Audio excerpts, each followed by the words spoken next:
এ ঘটনায় একজন পুলিশও নিহত হয়েছেন। পরে অবশ্য ছিনতাই হওয়া একজনকে গ্রেপ্তার করেছে পুলিশ।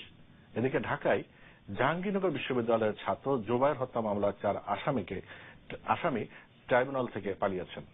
ওদিকে একটি হল দখলমুক্ত করতে গিয়ে জগন্নাথ বিশ্ববিদ্যালয়ের শিক্ষার্থীদের সাথে পুলিশের ব্যাপক সংঘর্ষ হয়েছে। আমরা এসব বিষয় নিয়ে আলোচনা করব, সেই সাথে অতিথিদের কাছ থেকে উপজেলা নির্বাচনের বিষয়েও বিশ্লেষণ শুনবো। আমরা এজন্য স্টুডিওতে আমন্ত্রণ জানিয়েছি দুজন অতিথিকে। আসুন পরিচিত হয়ে নেই তাদের সঙ্গে। আমাদের সঙ্গে আছেন ডক্টর তোফায়েল আহমেদ, স্থানীয় সরকার বিশেষজ্ঞ ও চেয়ারম্যান নলেজ ট্রাস্ট, এবং আমাদের সঙ্গে আরও আছেন একজন রাজনৈতিক ভাষ্যকার বিশ্লেষক জহিরুদ্দিন স্বপন, সাবেক সংসদ সদস্য বিএনপি। ডক্টর তোফায়েল আহমেদ, আমরা উপজেলা নির্বাচন নিয়ে আলোচনা করব, তার আগে আজকে যেহেতু বেশ দু একটা ঘটনা হেডলাইন হয়েছে, আপনি জানেন যে ময়মনসিংহের ত্রিশালে পুলিশের প্রিজন ভ্যান থেকে জেএমবির মৃত্যুদণ্ডপ্রাপ্ত 2 জন নেতা এবং অন্য একজন, মোট 3 জনকে পুলিশের কাছ থেকে ছিনতাই করে নিয়ে গেছে গুলি করে, এবং একজন পুলিশ সদস্য নিহত হয়েছে। এরপরে একজনকে অবশ্য পুলিশ গ্রেপ্তার করতে সক্ষম হয়েছে। এই ঘটনাটাকে আপনারা কিভাবে দেখছেন?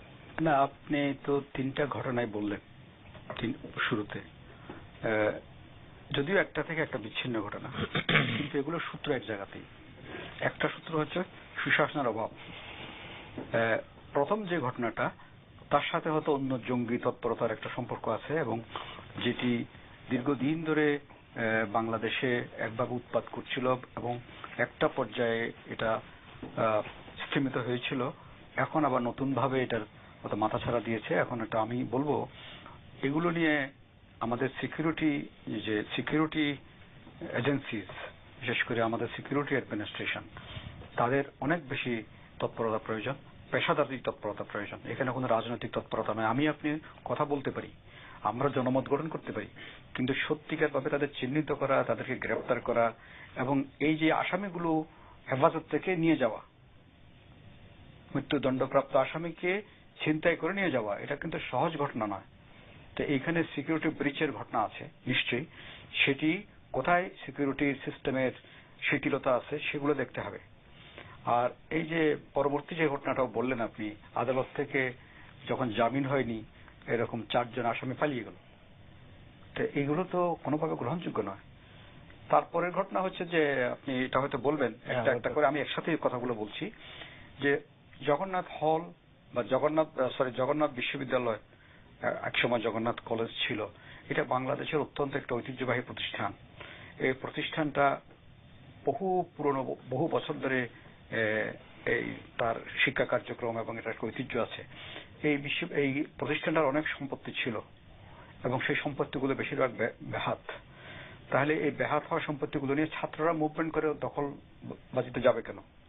এটা তো সরকারেরই উচিত যে এগুলো কাগজপত্র নিয়ে বসে ছোট্ট একটা কমিটি করে, যারা কাগজপত্র বুঝে, যারা দলিলপত্র বুঝে, যারা জমির এগুলো বুঝেন, তাদেরকে নিয়ে বসে একটা কমিটি করে দিয়ে এগুলো চিহ্নিত করে এগুলোকে যারা দখল করে আসছে সেগুলো উৎখাত করা।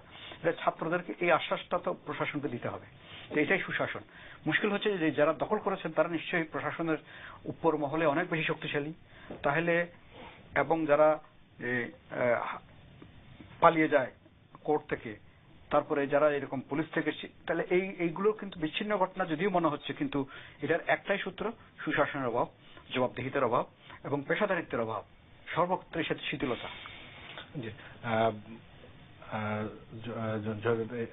স্বপন ভাই, আপনি যে কিভাবে দেখছেন, যে বিষয়টা হচ্ছে যে কিছুদিন আগে আমরা দেখলাম যে আল কায়েদার একটা অডিও বার্তা নিয়ে বেশ হইচই হলো। আবার আমরা দেখলাম যে এরপরে এটা সেমিনার হলো জঙ্গি রক্ষা। আমরা কেউই এটা বাংলাদেশে জঙ্গিবাদ সমর্থন করি না, জঙ্গিদেরকে আমরা সমূলে উৎপাদন করতে চাই, সরকার সেটা কমিটমেন্ট করেছে।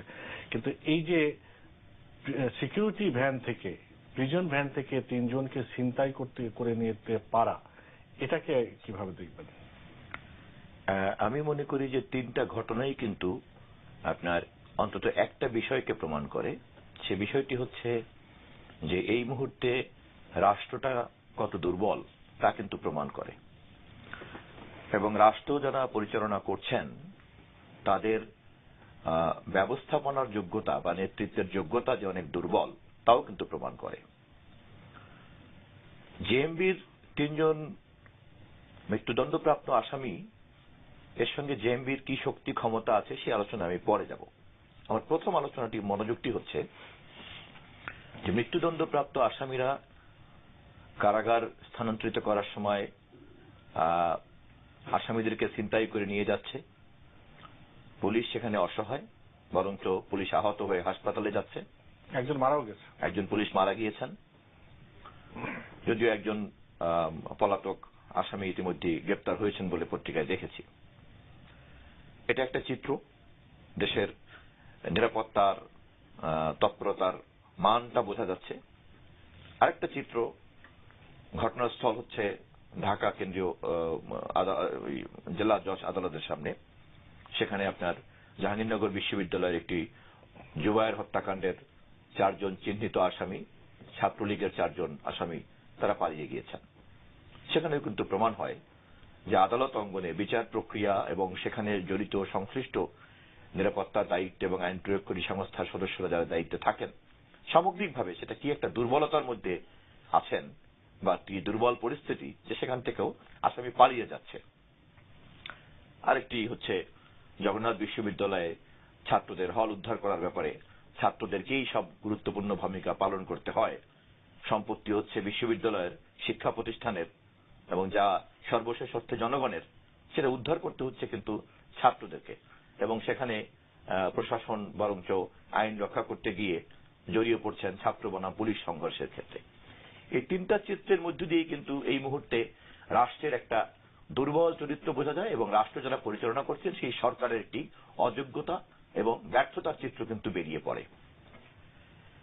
এবং এ বিষয়ে আমি মনে করি যে সমস্ত জনগণ খুবই উদ্বিগ্ন যে এই ধরনের একটি বিগত 5ই জানুয়ারির নির্বাচন পরবর্তী সরকারের যে ধরনের কর্তৃত্বের অভাব এবং যে ধরনের নৈতিক ভিত্তির যে দুর্বলতা, এই নৈতিক ভিত্তির দুর্বলতার সঙ্গেও কিন্তু এই ধরনের দুর্বলতা, রাষ্ট্রীয় দুর্বলতার একটা সম্পর্ক আছে।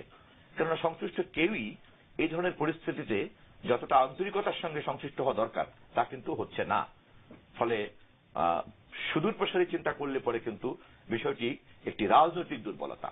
আমাদের দেশের চলমান রাজনৈতিক ব্যবস্থা, চলমান নির্বাচন ব্যবস্থা, চলমান সরকার ব্যবস্থা, এই সবকিছুই এত বেশি ভঙ্গুর যে এই ধরনের স্বাভাবিক নিত্যনৈমিত্তিক কাজগুলিও করার মতো কর্তৃত্ব, যোগ্যতা এবং দক্ষতা রাজনৈতিক প্রক্রিয়া কিন্তু হারিয়ে ফেলছে, যা খুবই ভয়াবহ একটি দিক। দ্বিতীয় যে প্রসঙ্গটিতে আমি মনোযোগ দেব সেটি হচ্ছে জেএমবির এই মৃত্যুদণ্ডপ্রাপ্ত আসামিদেরকে ছিনতাই করে নিয়ে যাওয়ার এই বিষয়টি অত্যন্ত মনোযোগের সঙ্গে দেখা উচিত। কারণ আমাদের দেশের রাজনীতিতে এবং আমাদের দেশের সামাজিক অঙ্গনে এই ধরনের উগ্র মৌলবাদী ধর্মীয় প্রতিষ্ঠান কিন্তু খুব একটা ভিত্তি নাই। নির্বাচনের ফলাফলেও এদের তেমন একটা অংশীদারিত্ব দেখা যায় না, সামাজিকভাবেও কিন্তু এদের কোনো তেমন গ্রহণযোগ্যতা নাই। তাহলে এত দুর্বল একটি ধারা, এত দুর্বল একটি ধর্মভিত্তিক রাজনৈতিক প্রতিষ্ঠান সে এই পরিমাণ দাপট ক্ষমতা দেখায়, এটা কি তাদের আদর্শের জঙ্গিত্বের কারণেই, নাকি রাষ্ট্রের দুর্বলতা, নাকি এখানে কোনো এই ধরনের জঙ্গিত্ব দেখানোর মধ্য দিয়ে কোনো কৃত্রিম মেরুকরণ তৈরি করে একটি রাজনৈতিক সুযোগ নেওয়ার কোনো ষড়যন্ত্র আছে কিনা, এই বিষয়টিও কিন্তু অনেকের মধ্যেই চিন্তা এবং ঘুরপাক খায়। যেমন আপনি আমাকে প্রশ্ন করার সময় সংযুক্ত করেছেন আল জাওয়াহিরির বক্তব্য। আল জাওয়াহিরির বক্তব্যের ক্ষেত্রে কিন্তু দেখা গেছে তাদের ওয়েবসাইটে এটা নাই, এবং এ পর্যন্ত এই বক্তব্যের উৎস নিয়ে যারা যারা এই কাজ করেছেন তেমন কোনো দায়িত্বশীল কোন সংস্থা বা ব্যক্তি কেউই কিন্তু এর দায়িত্ব গ্রহণ করেন নাই। ফলে সঙ্গত কারণেই কিন্তু যে কোনো সচেতন মানুষ আমাদের দেশের এবং পৃথিবীর সকলেরই কিন্তু একটা প্রশ্ন দেখা দেয় যে তাহলে কি এই ধরনের এই পুরো বিষয়টি কি একটি কৃত্রিম? যদি কৃত্রিম হয়েই থাকে তাহলে তার লক্ষ্যটা কি? তাহলে কোন কৃত্রিম মেরুকরণ চাই আমরা, তাহলে সেই কৃত্রিম মেরুকরণের রাজনৈতিক বেনিফিশিয়ারি কে হবে? তাহলে যিনি বেনিফিশিয়ারি হবেন তিনি কি করছেন, নাকি তাকে বেনিফিট যিনি দিতে চান তারা করছেন? তাহলে একদিকে যেমন এই প্রশ্নগুলি বিবেচনা করতে হবে, আর একদিকে আমাদের মতো ধর্মপ্রাণ মানুষের, বহু জনগোষ্ঠীর মানুষের দেশে এখানে ধর্মভিত্তিক মৌলবাদী রাজনীতিকে একদিকে যেমন আইন শৃঙ্খলার অধীনে কঠোর নিরাপত্তার মধ্যে তদারকি করতে হবে, নজরদারি করতে হবে, অপরদিকে এই ধরনের শক্তিকে জনবিচ্ছিন্ন করার যে রাজনৈতিক দায়িত্ব, সেই দায়িত্বটা আরো কিন্তু বেশি পালন করতে হবে। কারণ ওই দায়িত্বটা পালন না করে শুধুমাত্র রাষ্ট্রীয় শক্তি প্রয়োগ করে কতটা নির্মূল করলাম, কতটা ফাঁসি দিলাম, কতটা শাসন করতে পারলাম, এটার মধ্যে যে কিন্তু চূড়ান্ত অর্থে এখান থেকে মুক্তি লাভ করা যাবে না, বরঞ্চ তাকে রাজনৈতিকভাবে, সামাজিকভাবে, আদর্শগতভাবে বিচ্ছিন্ন করার যে কঠিন লড়াইটা, সেই লড়াইটা করতে হবে। এবং সেই লড়াইটা করতে গেলেই সমাজের সকল ধর্মপ্রাণ, মৌলবাদ বিরোধী, জঙ্গিবাদ বিরোধী সকল শক্তির ঐক্যটা তৈরি করতে হবে। কিন্তু এই বিষয়ে আমি দেখেছি ক্ষমতাসীন রাজনৈতিক নেতৃত্বের উদ্যোগের অভাব আছে। যতটা ওনারা বেশি আগ্রহী রাষ্ট্রকে কাজে ব্যবহার করা, শাসনের কাজে ব্যবহার করার জন্য। শহীদুদ্দিন স্বপন, আপনাকে ধন্যবাদ।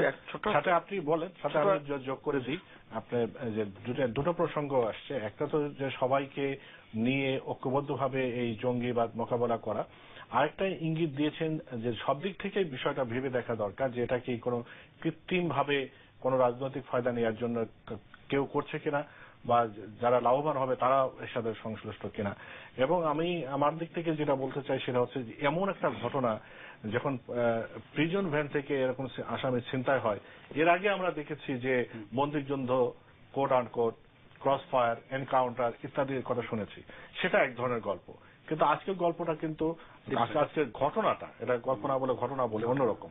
তো সেটাকে আপনি জহিরুদ্দিন স্বপন যেটা বলেছেন সেটা সহজ যদি একটু ব্যাখ্যা করেন। আমি প্রথমে বলবো এই দুটো ঘটনা, তিনটে ঘটনার মধ্যে দুইটা মিনিস্ট্রি জড়িত। একটা হচ্ছে স্বরাষ্ট্র মন্ত্রণালয়। স্বরাষ্ট্র মন্ত্রণালয়ের যে দুর্বলতা, এটা দুই জায়গাতে দেখা গেল, কোর্টে এবং প্রিজন ভ্যান থেকে নিয়ে যাওয়া। তাহলে এই দুটোর জন্য স্বরাষ্ট্র মন্ত্রণালয়কে তারা কি করেছেন, কি করবেন, এগুলো পরিষ্কার করে বক্তব্য দেওয়ার প্রয়োজন আছে। আর তৃতীয় বিষয়টা হচ্ছে শিক্ষা মন্ত্রণালয় সংক্রান্ত। শিক্ষা মন্ত্রণালয় কেন ঢাকার বুকে এত বড় একটা প্রতিষ্ঠানের এই সম্পত্তি ব্যাহত হয়ে নিয়ে তারা এত ব্যাখেয়াল কেন? এটা তো মুভমেন্ট চলছে দীর্ঘদিন ধরে। ছাত্রদেরকে কেন ওই জায়গাটা দখল করতে যেতে হবে, ছাত্রদের এই অবস্থার মধ্যে ঠেলে দিতে হবে কেন নৈরাজ্যের মধ্যে? সুতরাং এটা তো শিক্ষা মন্ত্রণালয় একটা কমিটি করে এই কাজটা করতে পারেন। তৃতীয় যে বিষয়টা আপনি শেষে উত্থাপন করলেন, উনি যেটা বললেন, আমি সেটা নিয়ে বিশদ বলতে পারবো না, কিন্তু একটু বলা উচিত, এইসব জিনিস নিয়ে কোনো রাজনীতি করলে সেগুলো মানে রাজনীতি করা মানে হচ্ছে যদি কাউকে ফাঁসানোর জন্য কোনো রাজনৈতিক সুবিধা নেওয়ার চেষ্টা করা হয়, এই বিষয়গুলো দীর্ঘস্থায়ী হবে না। কারণ বাংলাদেশের মানুষকে এত বেকুব ভাবার কোনো কারণ নেই। মানুষ হয়তো অনেক কিছু সাথে সাথে রিয়্যাক্ট করতে পারে না বা বলতে পারে না, কিন্তু মানুষ ঠিক বুঝে জিনিসগুলো। সুতরাং এখানে সত্যিকারের যা হচ্ছে সেটার জন্য সবাইকে নিয়ে এটা মোকাবিলা করা দরকার। তার সাথে আমি একটা জিনিস যুক্ত করব, যে জেএমবির যে কর্মকাণ্ড বা আইমান আল জাওহারির, আল কায়দার যেসব কর্মকাণ্ড, আমাদের দেশের উলেমা সমাজও কিন্তু সেটাকে স্যাংশন করেনি, স্যাংশন দেয়নি বা এর সাথে একমত না। সুতরাং এখন উলেমা সমাজও এই বিষয়গুলো নিয়ে সক্রিয় হওয়া দরকার, কথা বলা দরকার। কারণ হচ্ছে রিলিজিয়াস সেন্টিমেন্ট নিয়ে কথা যখন হবে, তারা নিশ্চুপ থাকেন, তারা যদি কোনো কথা না বলেন, এটাও কিন্তু একটা তাদের জন্য একটা অপরাধ হবে। ইসলামের দৃষ্টিতে এরকম গোপন তৎপরতার মাধ্যমে কাউকে হত্যা করে কোনো একটা করতে যাওয়া, এটা কোনো জায়েজ না, এটা কোনো বৈধ পন্থা নয়, এটা ইসলাম সম্মতই নয়। সুতরাং ইসলামের নামে এই কাজ কেন হবে? সুতরাং এগুলো নিয়ে আমাদের ওলামা সমাজকেও এগিয়ে আসতে হবে, মেইন স্ট্রিম পলিটিক্সের লোকজনকেও এটা নিয়ে সত্যিকার ঘটনা কি সেটা করে, কিন্তু এখানে ধামাচাপা দেওয়ার কিছু নেই। ঘটনাটা প্রথমত যে কোনো থ্রেটকে এটাকে সিরিয়াসলি নিতে হবে, যখন যেখান থেকে আসুক এটা। সেজন্য আমাদের সিকিউরিটি অ্যাডমিনিস্ট্রেশন বিভিন্ন পর্যায়ে বিভিন্ন লেভেলের তারা তাদের দায়িত্ব পালন করবেন। তাদের দায়িত্বটা পলিটিক্যাল পার্টির লোকজন, ওই সিভিল সোসাইটির লোকজন পালন করতে পারবে না। সুতরাং এখানে আমরা দেখতে পাচ্ছি কিছু লোক এগিয়ে এসে কিন্তু অনেক কথা বলছি আমরা, কিন্তু আসল সিকিউরিটি অ্যাডমিনিস্ট্রেশন তারা কি করছেন, তাদের তৎপরতা, তাদের সতর্কতা, তাদের প্রস্তুতি কিন্তু অনেক বেশি ইম্পর্টেন্ট। সেটা না করে আমরা কতগুলো মানুষ রাস্তাঘাটে চিৎকার করে পত্রিকা লেখালেখি করে কিন্তু এগুলো দমাতে পারবো না। কারণ যতই কিছু করেন, যখন এগুলো ঘটতে থাকবে তখন তো আর আপনি কথা বলে দমাতে পারবেন না। এগুলো সচেতনতা দরকার, কিন্তু সাথে সাথে পদক্ষেপও দরকার।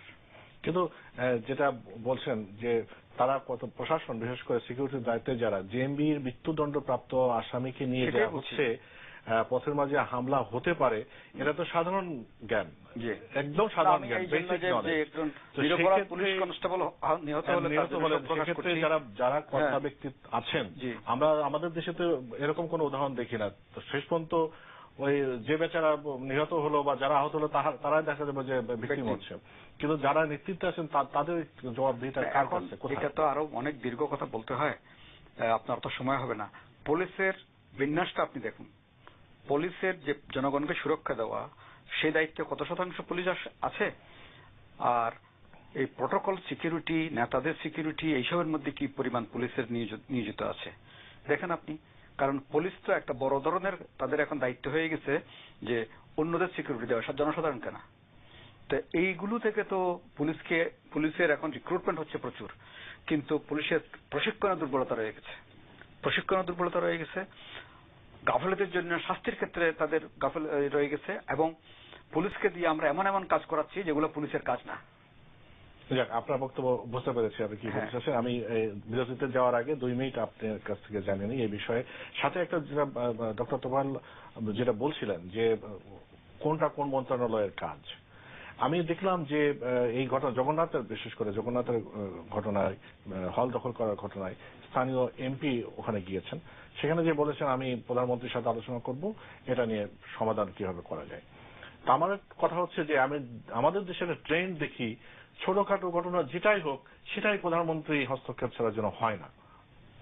না, আপনি খুব একটা চমৎকার একটা বিষয় ধরেছেন, এবং এটা আমাদের জাতির জন্য খুবই দুর্ভাগ্যজনক যে আমরা 1970-এর নির্বাচনে যখন পাকিস্তানি রাষ্ট্র কাঠামোর মধ্যে স্বায়ত্ত শাসন প্রতিষ্ঠা করার জন্য নির্বাচন করে তৎকালীন সময়কার আওয়ামী লীগকে নির্বাচিত করলো এই পূর্ব পাকিস্তানের জনগোষ্ঠী, এবং পাকিস্তানের রাষ্ট্র ক্ষমতা যখন তার হাতে দিতে দেওয়া হলো না, সেই ধারাবাহিকতায় শেষ পর্যন্ত কিন্তু যুদ্ধ চাপিয়ে দেওয়া হলো, এবং সেই মুক্তিযুদ্ধের মধ্য দিয়ে যখন দেশ স্বাধীন হলো এবং একটি সংবিধান তৈরি করার প্রশ্ন আসলো, তখন কিন্তু একটি সাংবিধানিক পরিষদ গঠন করার যে সারা পৃথিবীব্যাপী যে সাধারণ দায়িত্ব, সেই সাংবিধানিক পরিষদটা কিন্তু আমরা গঠন করতে পারি নাই। বরঞ্চ পাকিস্তানের রাষ্ট্র কাঠামোর মধ্যে লিগ্যাল ফ্রেমওয়ার্ক ইয়াহিয়া খানের সেই এলএফওর আন্ডারে অধীনে নির্বাচন করা প্রাদেশিক পরিষদ এবং জাতীয় পরিষদের সদস্যবৃন্দদেরকেই আইন পরিষদ হিসেবে ঘোষণা করা হলো। 2 হলো, সেই আইন পরিষদ সংবিধান তৈরি না করা পর্যন্ত অন্তর্বর্তীকালীন সরকার কিন্তু সেই আইন পরিষদের কাছে আপনার জবাবদিহিতা থাকলো না। সেটাকে একই সঙ্গে যে জাতীয় সংসদের দায়িত্ব পালন করার যেটা বিধান, তাও কিন্তু থাকলো না। তখন কিন্তু সরকার জন্মলগ্ন থেকেই কিন্তু এই পার সংক্ষেপে আমি পয়েন্টটা একটু পরিষ্কার করতে চাই এই কারণে যে স্বাধীনতার পরে জন্মলগ্নের থেকেই কিন্তু সরকার কিন্তু একটি জবাবদিহিতার বাইরে থাকতেন। 1। 2 হলো, সংবিধান গঠন করার মধ্যে আপনার প্রধানমন্ত্রীর ক্ষমতার জায়গাটা যখন বর্ণনা করা হলো, সেখানেও কিন্তু দেখা গেল যে আপনার মন্ত্রী পরিষদকে কিন্তু জবাবদিহিতার মধ্যে আনা হলো না। প্রধানমন্ত্রী কিন্তু মন্ত্রী পরিষদের কাছে জবাবদিহিতা করবেন না। মন্ত্রী পরিষদ প্রধানমন্ত্রীর একটা উপদেষ্টা মন্ডলীতে রূপান্তরিত করেন। সকল ক্ষমতা, নির্বাহী ক্ষমতার মালিক করে দেওয়া হলো প্রধানমন্ত্রীকে। দ্বাদশ সংশোধনীর মধ্য দিয়ে সেটা, চতুর্থ সংশোধনীর মধ্য দিয়ে সেটা বাতিল করে সেই ক্ষমতা রাষ্ট্রপতিকে দেওয়া হলো, আবার দ্বাদশ সংশোধনীর মাধ্যমে আবার সেই ক্ষমতা প্রধানমন্ত্রীর হাতে আরো। অর্থাৎ একটি প্রধানমন্ত্রী শাসিত সরকার কিন্তু ছিল, রাষ্ট্রপতি শাসিত সরকার হলো, আবার প্রধানমন্ত্রী শাসিত সরকার হলো। এই কারণেই আপনি দেখবেন সবসময় যেটা আপনি বলছিলেন, প্রধানমন্ত্রী নির্দেশ দিলেন, প্রধানমন্ত্রী অমুক করলেন, প্রধানমন্ত্রী তমুক করলেন, এবং ছোটখাটো যে কোনো বিষয় তো দেখা যাবে যে প্রধানমন্ত্রীকেই লাগবে। এবং সম্ভবত আমি একটু ব্যঙ্গ করে বলতে পারি সরকারকে যে প্রধানমন্ত্রী যেহেতু মনোযোগ দেন নাই, সেই কারণেই জেএমবির এই ঘটনা ঘটল এবং একজন পুলিশ মারা গেল। প্রধানমন্ত্রী যেহেতু মনোযোগ দেন নাই, সেই কারণেই সম্ভবত এই যে 4 জন ছাত্রলীগের আসামি পালিয়ে গেলেন। ফলে প্রধানমন্ত্রীকে সকল মনোযোগ দিতে হবে। সংবিধানের এই প্রধানমন্ত্রী কেন্দ্রিকতার জায়গা থেকে আমরা যারা রাজনীতির সঙ্গে আছি, বিএনপি, আওয়ামী লীগ, সব দল মিলেই প্রকৃত অর্থে আমাদের এই জায়গাটিতে মনোযোগ দেওয়া উচিত। আপনাদের দুজনকে অনেক ধন্যবাদ। আমরা একটি বিরতিতে নিয়ে আমরা দ্বিতীয় পার্টে আসবো। প্রিয় দর্শক, আপনারা দেখছেন ওএসির এই সময়। আমরা সমসাময়িক রাজনীতি নিয়ে আলোচনা করছি। আজকের যে 2টো বড় ঘটনা নিয়ে আলোচনা করলাম। আমরা বিরতি থেকে ফিরে এসে উপজেলা পরিষদের নির্বাচনের বিশ্লেষণ শুনবো। আপনারা আমাদের সঙ্গে থাকুন। এই সময় অনুষ্ঠানে আমাদের সঙ্গে আজ আলোচনা আছেন ডক্টর তোফায়েল আহমেদ, স্থানীয় সরকার বিশেষজ্ঞ, এবং জহির উদ্দিন স্বপন, সাবেক সংসদ সদস্য, বিএনপি। ডক্টর তোফায়েল আহমেদ, আপনাকে দিয়ে এই পর্বে আবার আলোচনা শুরু করি যে উপজেলা নির্বাচন প্রথম দফা তো হয়ে গেল। আপনার লেখা এবং বিশ্লেষণ আমরা ইতিমধ্যে জেনেছি, আরো একটু গভীরে জানতে চাই যে আমরা দেখলাম যে ভোট যে হার পড়েছে সেটা অনেকেই যারা এক্সপেক্ট করেছিল যে আরো বেশি হবে, সেটা হয়নি। আওয়ামী লীগ প্রথম দফায় মনে হচ্ছে কিছুটা হোঁচট খেলো, বিএনপি এবং জামাতকে কিছুটা খুশি ফুরফুরে দেখা যাচ্ছে।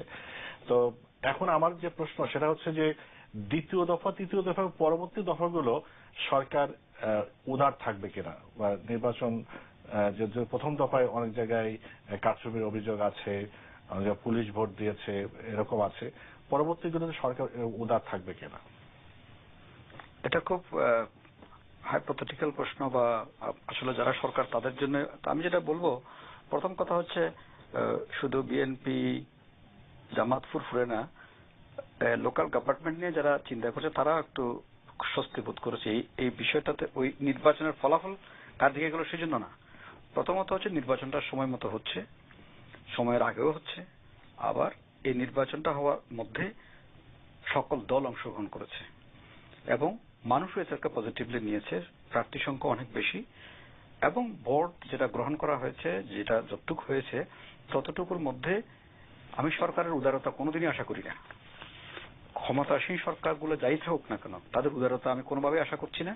কিন্তু কষ্ট পাচ্ছি একটা বিষয়ে, যে নির্বাচন কমিশন তাদের যে দায়িত্বটা পালন করার কথা, এই সময় যারা ক্যান্ডিডেট তারা কিছু অনিয়ম করার চেষ্টা করবে, কিন্তু এটা দেখার যে দায়িত্ব নির্বাচন কমিশনের, নির্বাচন কমিশন এক্ষেত্রে তাদের ভূমিকাটা সঠিকভাবে পালন করতে পারেনি। তা আমি মনে করব সরকার উদার হলো না অনুদার হলো সেটা অন্য বিষয়, এটা দেখবে জনগণ, কিন্তু নির্বাচন কমিশনের কোনো গাফলতের সুযোগ নাই। নির্বাচন কমিশনকে এই যে নির্বাচন যতটুকু হয়ে গেল এর মধ্যে যেসব ব্যত্যয়গুলো হয়েছে, আমি প্রথম থেকে বলে আসছি, প্রত্যেকটা ঘটনার তদন্ত করা দরকার, করে জাতির কাছে বলা দরকার আসল ঘটনাটা এই, এতটুকু বিচ্যুতি, এতটুকু ঘটনা হয়েছে, এটা বলা উচিত। এটা নিয়ে কিন্তু সরকার নির্বাচন কমিশন তখনই বলবে যখন এটাকে মনে করবে যে না এটা আসলে বিচ্যুত হয়েছে। আমরা তো দেখলাম নির্বাচনের পরপর নির্বাচন কমিশন থেকে বলা হচ্ছে যে না আমরা হ্যাপি যা হয়েছে, ছোটখাটো বিচ্যুতি ঘটে হচ্ছে কার্পেটের নিচে আপনি এরকম করে বলতে রাখা। কারণ হচ্ছে যখনই একটা অভিযোগ উঠেছে, অভিযোগটার একটা উত্তর দিতে হবে আপনাকে, কিছু হয় না এরকম বললে তো হবে না। এটা আমি বলছি আমার মাথায় ব্যথা, এখন আপনি ডাক্তার, ঠিক আছে, আপনি বুঝতেন যে এটা মাথা ব্যথার কারণটা হচ্ছে পেটে, কিন্তু আমাকে তো মাথা ব্যথা যে নাই তোমার, না তোমার মাথায় কোনো ব্যথা না, তোমার পেটে প্রবলেম, এটা বললে তো হবে না, আমাকে সেটা বুঝিয়ে দিতে হবে। তো সুতরাং নির্বাচন কমিশনের গ্রহণযোগ্যতা, মানুষের মধ্যে নির্বাচন কমিশনের উপর আস্থা রাখার জন্য নির্বাচন কমিশনকে কিছু প্রোঅ্যাক্টিভ পদক্ষেপ নিতে হবে। তার মধ্যে যেটা আমি বলছি, প্রথম দফার নির্বাচন যা হয়েছে তাতে করে মোটামুটি বাংলাদেশের স্ট্যান্ডার্ডের নির্বাচনটা খারাপ হয়নি। তারপর আমি বললাম যে একটা ঘটনা কেন ঘটবে, কারণ আপনি তো স্ট্যাগার নির্বাচন করছেন, একসাথে সারা দেশে নির্বাচন করছেন না, যে আমি সারা দেশে মনোযোগ দিতে পারছি না। আমি 96-97টা জায়গায় নির্বাচন করছি, সমস্ত সিকিউরিটি, নির্বাহী, বিচার বিভাগের কনসেন্ট্রেশন ওখানে করা সম্ভব, তাহলে এবং আর্মিও ডিপ্লয় করা হয়েছে, বিজেপি ডিপ্লয় করা হয়েছে, মানে যৌথ বাহিনী, তাহলে এখানে এরকম বিচ্যুতি কেন ঘটবে? এবং পত্রপত্রিকার রিপোর্টে যেগুলো আসছে সেগুলো তো গর্হিত অপরাধ। তাহলে এই ক্ষেত্রে নির্বাচন কমিশনকে এবং সরকার নির্বাহী বিভাগকে এখানে আরো সতর্কতা অবলম্বনের প্রয়োজন আছে। আমি অতটুকুই বলবো। রাজনৈতিক দিক থেকে যখন সবাই মাঠে থাকে, কারচুপি করাটা খুব সহজ না, আর এই নির্বাচনে প্রার্থী সংখ্যা অনেক বেশি, সেই কারণেও কিন্তু একজনের পক্ষে হয়তো একটা বিশেষ কোন একটা পকেটে কিছু একটা করা সম্ভব, কিন্তু পুরো এলাকাতে সামগ্রিকভাবে এটা করা সম্ভব না।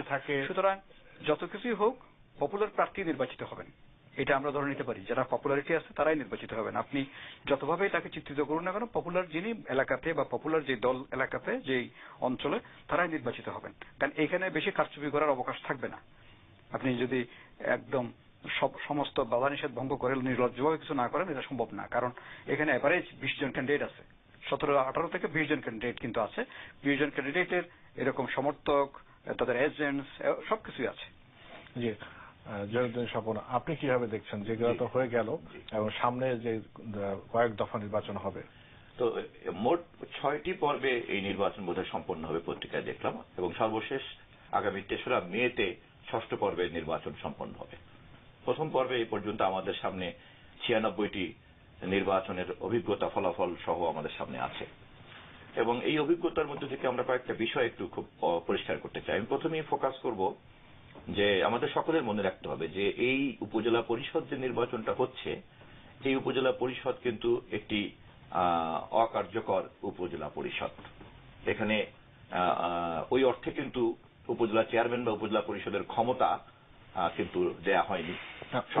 আমি একটু পরে যাব, মানে এই নির্বাচনটাকে যদি এখন একটু বলেন, নির্বাচনের রাজনৈতিক দিকটা। আচ্ছা, তো সেখানে দ্বিতীয় মনোযোগের বিষয়টা হচ্ছে যে এই ফলাফলের দিকে যদি আমরা তাকাই, তাহলে একটা দেখব যে 2009-এর নির্বাচনের সঙ্গে যে তুলনা, সেই তুলনাতে আপনার ক্ষমতাসীন আওয়ামী লীগের জনপ্রিয়তা এই 96টি আসনে অনেক কমে গিয়েছে, এবং তারা প্রায় 30টি আসন হারিয়েছে, 33টি আসন হারিয়েছে, যেটা 2009 তারা পেয়েছিল। পক্ষান্তরে আবার বিএনপি এখানে প্রায় আপনার 30টার মতো আসন তার বেড়েছে, যখন 14টা ছিল এখন 44টা হয়েছে। জামাত পেয়েছে 12টার মতো, জামাতেরও আসন বেড়েছে। ফলে এই যে সরকার বিরোধী রাজনৈতিক ধারার যে বিজয়ের প্রবণতা, এটা কিন্তু প্রমাণ করে যে যদি সুস্থ স্বাভাবিক নিরপেক্ষ নির্বাচন হয় তাহলে জনমতের ধারাটা কি প্রবণতা কি তার কিন্তু একটা প্রতিফলন ঘটেছে। আরেকটি জিনিস আমাদের এখানে লক্ষ্য রাখতে হবে যে জামায়াতে ইসলামীর মতো রাজনৈতিক সংগঠনের বিরুদ্ধে এই পরিমাণ সামাজিক, রাজনৈতিক এবং রাষ্ট্রীয় যে একটা মোকাবেলা তাদেরকে করতে হচ্ছে, যে পরিস্থিতি, এই পরিস্থিতির মধ্যেও তাদের প্রার্থীর এই বিজয়টাকে কেউ কেউ কিন্তু চট করে মনে করতে পারে যে এটার মধ্যে বোধহয় তাদের আদর্শগত বিজয় আছে বা রাজনৈতিক বিজয় আছে। আমি একজন রাজনীতির ছাত্র হিসেবে মনে করি যে আসলে এই বিজয়টা কিন্তু মূলত সরকার বিরোধিতার যে আপনার শক্তি বা জনগণের মধ্যে সরকার বিরোধী মনোভাবের যে প্রবল একটা চাপ, সেটা যেখানে গিয়ে যে প্রার্থীর উপরে ভর করলে পরে ফলাফল বের করে আনা যাবে সেখানেই সেই প্রার্থীকে বেছে নেওয়া হচ্ছে। ফলে এটাকে কিন্তু সহজ সরলভাবে জামাতের অমুক প্রার্থী খুব জনপ্রিয়, ব্যাপারটা এরকম না, বরঞ্চ সরকার বিরোধী মনোভাব জনগণের মধ্যে এত বেশি যে প্রার্থী এটাকে ক্যাশ করতে পারছে সেই প্রার্থী কিন্তু জিতে যাচ্ছে। এখান থেকেও কিন্তু আমি মনে করি সরকারি দলের শিক্ষা নেওয়ার ব্যাপার আছে এবং বিরোধী রাজনৈতিক দলেরও এক্ষেত্রে কোনো ভুল মূল্যায়ন করাটা ঠিক হবে না। নাম্বার 3 হচ্ছে যে নির্বাচন কমিশনের তৎপরতা, গ্রহণযোগ্যতা, যেটা তোফায়েল স্যার বলছিলেন, আমি ওনার সঙ্গে সম্পূর্ণ একমত যে নির্বাচন কমিশন একে তো বিগত 5ই জানুয়ারি একটি বিতর্কিত নির্বাচন তার তত্ত্বাবধানে হলো, সেখানে তো সারা পৃথিবীব্যাপী এটা নিয়ে একটা কথা রয়ে গেছে যে এই নির্বাচন কমিশনকে দিয়ে সে করিয়ে নিয়েছে। এখানে এই নির্বাচন কমিশন অন্তত আরো অনেক পরিচ্ছন্নতার পরিচয় দিতে পারত। যে নির্বাচন কমিশন বিএনএফ জন্ম দিয়েছে, যে নির্বাচন কমিশন এরশাদকে জোর করে প্রার্থী বানায়, তার প্রার্থিতা প্রত্যাহার করতে দেয় না, এই সমস্ত কর্মকাণ্ডের মধ্য দিয়ে যেমন একটি সরকারের অঙ্গ সংগঠনে রূপান্তরিত হয়েছে, একটি সাংবিধানিক প্রতিষ্ঠান যেভাবে তারা সরকার বা সরকারের দলের অঙ্গে পরিণত হয়েছে, সেখান থেকে বেরিয়ে আসবে বলে আমরা ভেবেছিলাম। কিন্তু দেখা গেল যে এই নির্বাচনে কিন্তু তারা সেটা পরিপূর্ণভাবে পারে নাই। যেমন আমি 96টার উদাহরণ দিব না, আমি একটাকে বেছে নেব। আমার নিজের উপজেলা হচ্ছে গৌরনদী। এই গৌরনদী উপজেলায় আপনার সরকার দলীয় প্রার্থী বিজয় লাভ করেছে, যিনি ছিলেন, এবং ওইখানে আপনার সরকার দলীয় প্রার্থী বাদে অন্য সকল চেয়ারম্যান প্রার্থীরা, যেমন জনাব লোকমান হোসেন খান একজন প্রার্থী ছিলেন, জনাব আবুল হোসেন একজন প্রার্থী ছিলেন, জনাব জাকির হোসেন একজন প্রার্থী ছিলেন, 3 জন মাত্র প্রার্থী। সমস্ত প্রার্থীরাই সকাল 8টা থেকে ভোট হলো, 9টা সাড়ে 9টার মধ্যে সব প্রার্থীরাই, বিরোধী দলের প্রার্থীরা কিন্তু ভোট থেকে নিজেদেরকে প্রত্যাহার করে নিলেন, ভোট বয়কট করলেন, সাংবাদিক সম্মেলন করলেন, গণমাধ্যমে বললেন। এত কিছু দেখার পরেও কিন্তু নির্বাচন কমিশন ওই শুধুমাত্র সরকারি দলের প্রার্থীর ওই পরিস্থিতিটাকেই কিন্তু তারা বহাল রাখলেন, নির্বাচনকে তারা বাতিল করলেন না। ফলে এই গৌরনদী উপজেলার এই একটা চিত্রকে যদি আমরা ধারণ করি তাহলে বুঝবো যে নির্বাচন কমিশন এক্ষেত্রে কতটা অদক্ষতা এবং অযোগ্যতার পরিচয় দিয়েছে। ফলে নির্বাচন কমিশনের দায়িত্ব এবং এই নির্বাচনের ফলাফলের যে রাজনৈতিক হিসাব নিকাশ, এই দুটো জিনিসই আমার মনে হয় যে আমাদের মূল্যায়ন করা উচিত এবং ভবিষ্যতে নির্বাচন শেষ হলে পরে এটা একটা পূর্ণাঙ্গ মূল্যায়ন করা যাবে। যে নির্বাচন কমিশন সম্পর্কে আপনি ব্যাখ্যা দিয়ে বলেছেন, ডক্টর তোফায়েল আহমেদ তিনি বলেছেন যে তাদের যাদের যা এক্সপেক্টেড সেটা আসলে সবাই বলছে, তেমন তাদের কাছে প্রত্যেকটা ঘটনা তদন্ত করে এটার একটা রিপোর্ট হওয়া উচিত এবং সেটা নিরপেক্ষভাবে করা উচিত। শুধুমাত্র বলে শেষ করে দিলে তো হবে না, ধামাচাপা দেওয়া যাবে না। আরেকটা জিনিস বলবো আমি ক্যান্ডিডেটদেরকে, আমাদের এটা একটা সংস্কৃতির অংশ হয়ে গেছে যে অভিযোগগুলো কিন্তু আমি হরতালও করব, সাংবাদিক সম্মেলনও করব, কিন্তু কমপ্লেনটাও করতে হবে প্রপারলি। কিন্তু প্রপার কমপ্লেন গুলো হচ্ছে না, যেখানে আচরণবিধি লঙ্ঘন হচ্ছে নির্বাচনের আগেও, সেগুলো কিন্তু প্রপার কমপ্লেন গুলো হচ্ছে না। প্রক্রিয়াগতভাবে না করলে অনেক সময় ইলেকশন কমিশন হয়তো ঠিকমতো প্রক্রিয়াগতভাবে না করলে সে ইলেকশন কমিশন একদম চুপ করে থাকতে পারে না, কিন্তু প্রক্রিয়াগতভাবে করা উচিত। যেটা আলোচনার শুরুর দিকে স্বপন ভাই শুরু করেছিলেন যে নির্বাচন, যে উপজেলা পরিষদের ক্ষমতা নাই, এটা নিয়ে তো দীর্ঘদিন কথাবার্তা হচ্ছে যে উপজেলা পরিষদের ক্ষমতা নাই। একটা হচ্ছে একদিকে এমপিদের উপদেষ্টা করে রাখা হয়েছে এবং তাদের উপদেশ মানা বাধ্যতামূলক, এদিকে আরেকটা হচ্ছে যে প্রশাসনের দিক থেকে উপজেলা নির্বাহী অফিসারের ক্ষমতা। তো আপনি তো দীর্ঘদিন ধরে স্থানীয় সরকার গবেষণা করছেন, লেখালেখি করছেন, আসলে যদি সংক্ষেপে বলেন আসলে গলদটা কোথায়? এই উপজেলা তো করা হলো। একটা তো দেখা যাচ্ছে যে এর আগে যেহেতু বিএনপি সরকার এখানে এই সরকারটা এখন উপজেলা পরিষদটা এখন কন্টিনিউ করবে, এটা কোন সরকার এখনো বাদ দেওয়ার চিন্তা ভাবনা নাই। তো তাহলে কার্যকর ভাবে এটা করার জন্য, শক্তিশালী করার জন্য আসলে গলতটা কোথায় জানতে পারলে এটা না রিমেডি গলত কিন্তু এটার সর্বাঙ্গ ব্যথা, এটা ওষুধ কোথায় দিবেন এটা খুব ডিফিকাল্ট। কারণ হচ্ছে কি এটা পুরো আইনটা এবং পুরো বিধি ব্যবস্থাটার মধ্যে একটা বিরাট ধরনের পরিবর্তন দরকার যদি রিয়েল অর্থে উপজেলা পরিষদটাকে আন্তরিকভাবে রাখতে চায়। কারণ প্রথমত হচ্ছে এটা নিয়ে পলিটিক্যাল পার্টিগুলোর খুব একটা আন্তরিকতা দেখা যায়নি। প্রথমত বিএনপি প্রথম টার্মে এটা বাতিল করে দিলেন, তারপর আওয়ামী লীগ কিন্তু পুনঃপ্রতিষ্ঠার জন্য কোনো মুভমেন্ট করেনি।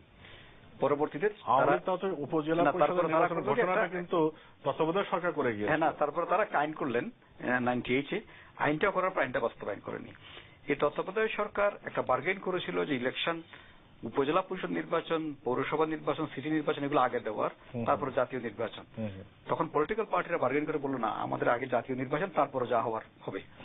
তখন তারা এক ধরনের একটা আসলেন যে ঠিক আছে আমরা দুইটা শিডিউল একসাথে ডিক্লেয়ার করে দিলাম, উপজেলা নির্বাচন এবং জাতীয় নির্বাচন হয়ে গেল।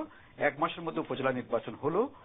যে আইনটা তত্ত্বাবধায়ক সরকার করেছিল অর্ডিন্যান্স, তার অধীনে সেই আইনে কিন্তু এমপি উপদেষ্টা ছিলেন না। এই নির্বাচনে প্রতিদ্বন্দ্বিতা যারা করলেন তারা কিন্তু ওই আইনের অধীনে করেছেন।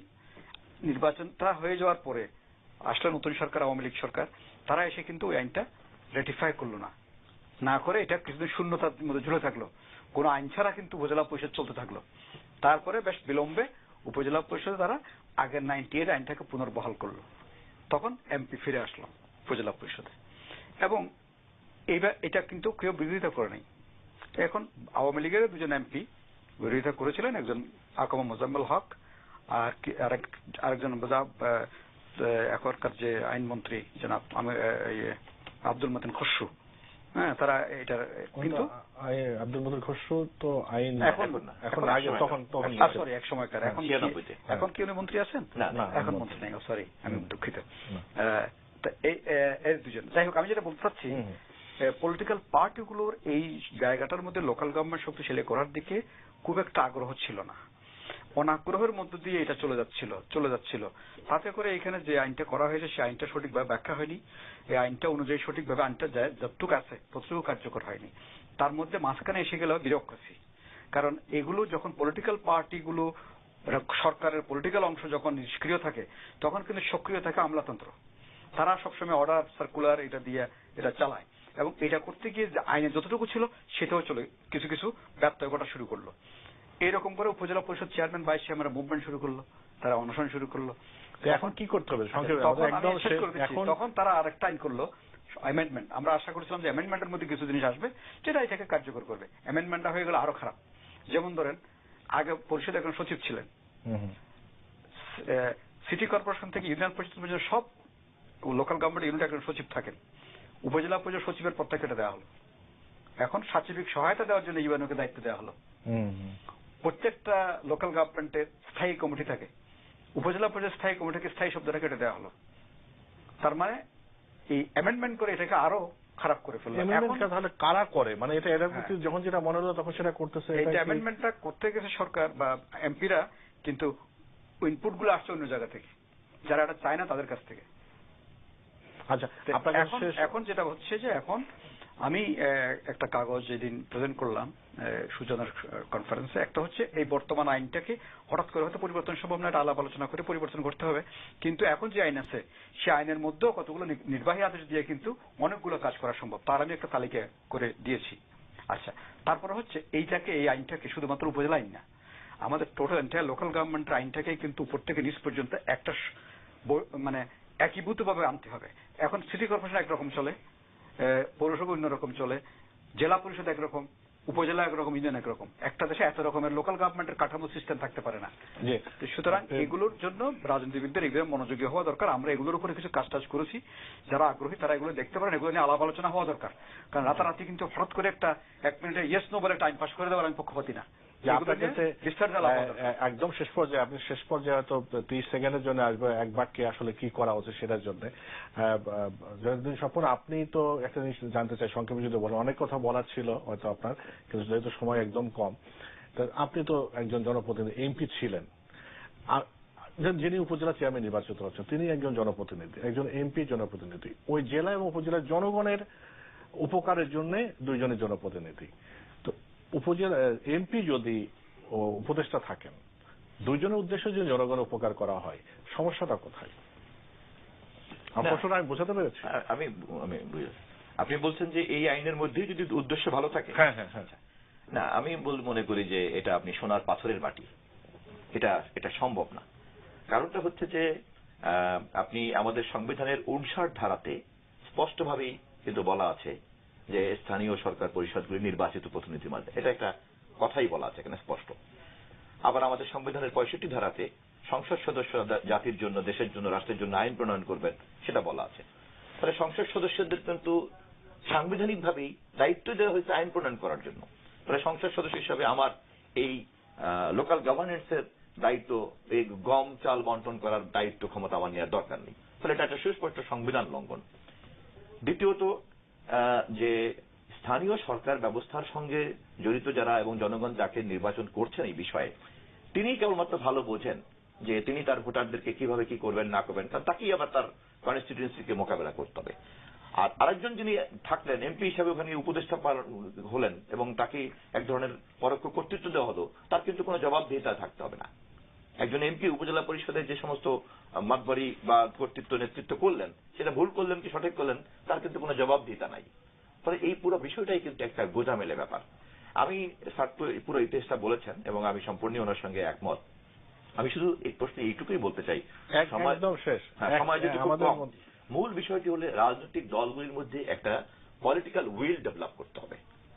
দেখেন, আপনার বরঞ্চ একটি স্বৈরাচারী সরকার ক্ষমতায় এসে সে জনপ্রিয়তা চুরি করার জন্য এই ধরনের স্থানীয় সরকার আইনটাকে বা স্থানীয় সরকার নির্বাচনটাকে বেছে নেয়, সেখানেও কিন্তু কোনো সৎ উদ্দেশ্য কাজ করে না, যেটা এরশাদ সাহেব করেছিলেন।